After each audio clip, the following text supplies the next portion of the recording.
Today is July 2nd, 2021, and I am standing in what is called the wheat field. It was here 158 years ago today where one of the most intense actions of the Battle of Gettysburg was fought. If you look over where I'm pointing there, that's a little hill called Little Round Top. You can't see all of it, and you can't see the famous part that was immortalized in the movie Gettysburg, but over there was the extreme Union left flank. And he was over there, where I'm pointing, just over that hill, where the peach orchard was. Those are between Little Round Top and the peach orchard. You have two of the more famous actions on the second day. The second day, the reason that this wheat field is so important, the Union line stretched along a set of hills running from Cemetery Hill just 2 miles that way, down Cemetery Ridge, which extends all the way to Little Round Top. It didn't go all the way to Little Round Top at the start of the day. The end of the Union line, the left flank, was guarded by the 3rd Corps under the command of General Daniel Sickles. And General Sickles, he looked at his line on that ridge there, and he thought that it wasn't that great of a defensive position. He saw this high ground up in front of us here, and he said that that would definitely make a much better defensive position, which in some aspects it would, if it weren't for what the Confederates were already planning at that point. And so he marched his corps from the ordered defensive line on Cemetery Ridge west to where the peach orchard is and established the Union left flank there. At the same time, the Confederate, I believe, 2nd Corps, under the command of General James Longstreet, advanced toward the peach orchard, took advantage of this moving of the Union left flank, and decided to try and make a left, or rather right hook, around the end of the Union line to try and pin Sickles' corps in a crossfire in that peach orchard over there. As part of that right hook, the men of Longstreet's corps advanced around the peach orchard to about half a mile in front of where the camera is, beyond those trees, and started advancing this way towards this wheat field so they could get around behind Sickles' men. Now, George Meade, the commander of the Union Army of the Potomac, realized the situation pretty quickly, yelled at Sickles for disobeying his orders, and then promptly ordered the 5th Corps, under the command of General George Sykes, to advance to reinforce Daniel Sickles' corps, which was at that point already under attack in the peach orchard. The 5th Corps was composed of 3 divisions. The 1st Division had a regiment which I'd like to talk a little bit more about. This regiment in the 5th Corps was called the 4th Michigan Infantry. And most of you watching this video, because about half of my Instagram followers are Hillsdale College students, have the pleasure, like me, of being a student at Hillsdale College.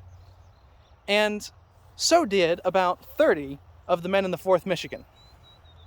Now, the 4th Michigan was raised in June of 1861, right at the beginning of the war, only a couple months after Fort Sumter was bombarded, kind of signaling the start of the war. They fought at the First Battle of Bull Run, the first major engagement of the war, and fought in every major engagement in the Eastern Theater up until here, where they would face one of their toughest challenges yet. So, 5th Corps, specifically 1st Division 5th Corps, is responsible for holding the left flank of the Union line. The 2nd Corps has already been moved to help out here as well, and everybody is either going to the peach orchard or here to guard Daniel Sickles' left flank.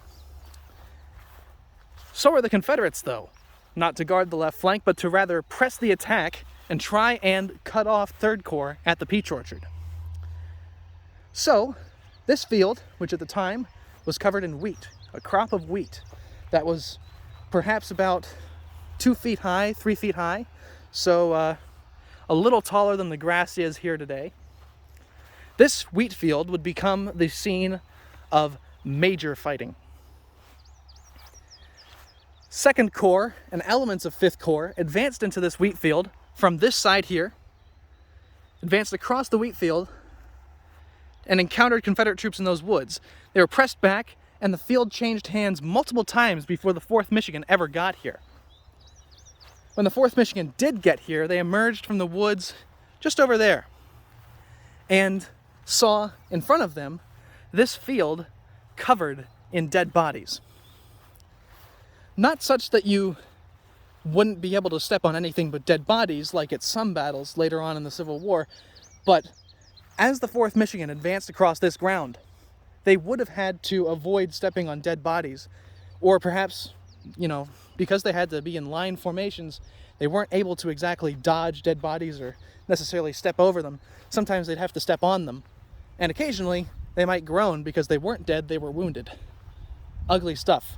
You would have seen puddles of blood all across this field where men had been wounded and had moved on later once they regained consciousness, but of course had been bleeding out that whole time. And you can see the trails of blood and the parts of the wheat field that have been patted down because of the bodies that laid there and the men who had to crawl back wounded. It would have been an ugly sight.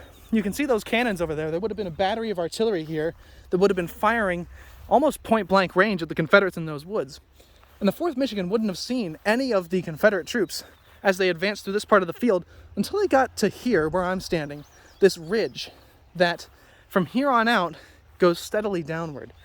Now, the 4th Michigan would have gotten to the top of this ridge and started advancing down here through the wheat, pressing down the grass like I'm having to do here, because wheat is essentially just grass. And they would have seen, perhaps, gun smoke in those woods. They would not really have seen the Confederates lurking inside those woods as they advanced, but they knew that they were there. When they got about here, we're about 200 yards away from the Confederate lines. You can see that stone wall there. That's where the Confederates would have been. 200 yards is about 100 yards within the effective range of muskets. Those muskets rifled muskets could shoot about 300 yards accurately. So shooting at 200 yards, you were pretty well able to hit something at least, if you were a good shot. And those Confederates had been in most battles in the Civil War up to this point. So they were pretty good shots. They had a lot of experience. And so right about here, the Confederates would have opened fire on you. You would have seen a puff of white smoke rapidly fill up that tree line towards the bottom. You would not have heard the guns shooting right at the moment that they fired. The first thing you would have heard would have been the buzzing sound of the bullets flying past your face. Would have sounded kind of like an ambulance, how the noise changes when it passes you. It would have done that, but with a buzz, kind of like a bee. If a bee's flying next to your ear, same kind of noise. Then you would have heard the gunshots about half a second after the bullets had already passed you. When the bullets are passing through your line, you don't just hear the buzzing. You hear about 20 or 30 thuds like that. And that's not something you want to hear, because that means that a bullet has hit one of your friends. People are going down left and right. By about the time you get here, it's been about 45 seconds since the first volley. The Confederates fire another one. Now they're firing at will, so it's not necessarily the same kind of deal as the first time where everybody goes down at once. They start putting out a constant barrage of fire. Confederate artillery, based in those woods over there, would have also started opening fire on you, shells exploding overhead or in the ground, taking out whole rows of men. It would not have been a pleasant sight. The 4th Michigan by this point had been, again, in most of the major engagements of the Civil War, and they would have had taken significant losses, particularly at the battles of Gaines Mill and Second Bull Run, where 5th Corps just got devastated because of stupid decisions made by their commanders. So the 4th Michigan would have been about 200 to 300 men strong. And by this point, you've already lost about 50 to 100 either killed or wounded. Mostly wounded. That was the reality of Civil War battles. because it was a very lucky shot that actually struck a killing blow, though most of the wounded would die later due to disease and the poor medical treatment abilities of the time. So the 4th Michigan makes it about here when the Confederates launch their next counterattack. Remember, I was telling you, this field changed hands dozens of times over the course of the day. So the Confederates launched their counterattack from the woods and started advancing towards the 4th Michigan. And the 4th Michigan opens fire for the first time on the Confederates and takes out a bunch of them. But of course, the Confederates are still going to be able to get, we're practically on top of each other at this range. So the Confederates are going to be able to get to the 4th Michigan with their bayonets fixed, regardless of what the effectiveness of your volley is. The Confederates and the 4th Michigan encounter each other right about where this monument is and begin hand-to-hand fighting. Basically, imagine if your musket with the bayonet on it has been turned into a spear. Just like Roman times, people are fighting with spears, essentially. And it was a bloody engagement. Bayonets are designed to have 3 sides, because a 3-sided wound is almost impossible to stitch up. So if you get stabbed by one of the bayonets, you are a goner. They're not going to be able to stitch you up. You're going to bleed out. Unless if you're very lucky. The 4th Michigan and the Confederate troops here are engaging in hand-to-hand combat. Now, one of the Hillsdale guys is actually the guy responsible for holding the flag.